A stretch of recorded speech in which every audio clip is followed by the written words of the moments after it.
Imagine a referee at the finish line who has to decide if a runner is early or late. This is your bang face detector. But here's the catch. The referee is legally blind. They rely on the blur of the runner. If the data is clear, meaning low jitter, they see perfectly and make sharp, confident call. If it's foggy, means high jitter. They are guessing. This means the sensitivity or gain of your detector change based entirely on the weather. In a circuit, the weather is the channel noise. The problem is our circuit usually ignore this change in weather. In a standard design, we set the digital correction step, also called the lookup, to a fixed number in a register. This is like setting the suspension of a car to be very steep.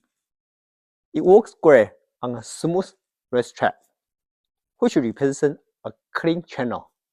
But if you take that steep suspension overall, which represents a noisy channel, the car shakes violently. Conversely, a soft suspension feels great overall, but becomes dangerous at high speed. A fixed setting is always a compromise. So, what happens when we get it wrong? Bingo! If we plug our stiff design into a very clean channel, the face detector becomes incredibly sensitive.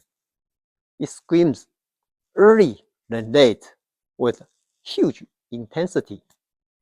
The loop overreacts to every tiny error, creating back and forth widely. This behavior is called reading, or being underdamped.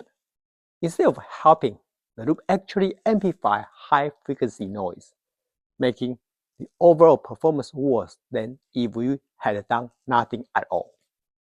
Now, let's look at the opposite extreme. If we take a soft design and plug it into a noisy channel, the face detector gets confused by the noise. Its output becomes weak and unreliable.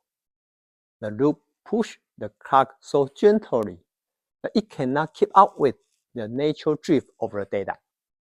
We call this being overdamped or sluggish. The data wander left and right, and our clock just sits there, failing to track it properly. Clearly, we need a system that can change its own suspension while driving. We solve this problem with the background adaptation. Think of it as a smart thermostat for your loop bandwidth. The system continuously asks itself, am I too stretchy or am I too lazy? If it feels stretchy, it turns down the digital step size. If it feels lazy, it turns the step size up.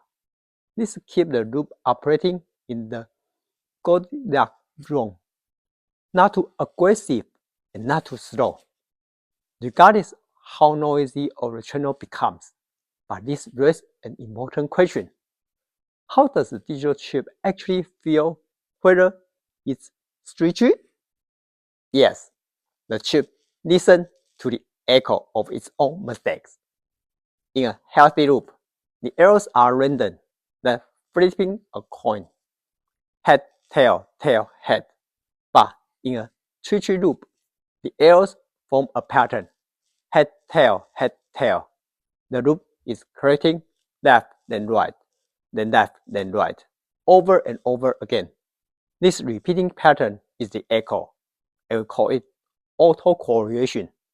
The key insight is that this pattern reveals instability. The good news is that we can detect this pattern with a very simple logic.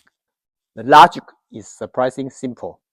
We compare the current error with the error from a specific time in the past, chosen based on the loop delay. If the current error is exactly opposite of the past error, it means the loop is overcorrected. The logic immediately flags too fast and reduce the loop gain. If there's no repeating pattern, the judge concludes that the loop is well behaved and holds the gain steady.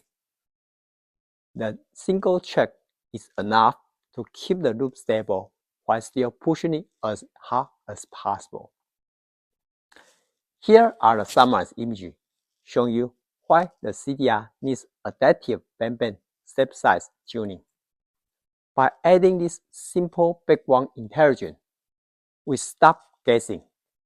We no longer need to manually tune this chip for every channel, every customer, or every operating condition. The CDR continues tune itself, maintaining maximum bandwidth without instability and preserving jitter times over time. This gives us the highest possible margin and the robust performance required for the modern high-speed NRZ SerDes link. Thanks for watching. Before you go, if you are benefiting from those circuit images, I would love to hear your feedback and please share your comments down below. Lastly, please share the video link with the people who may be benefiting from it.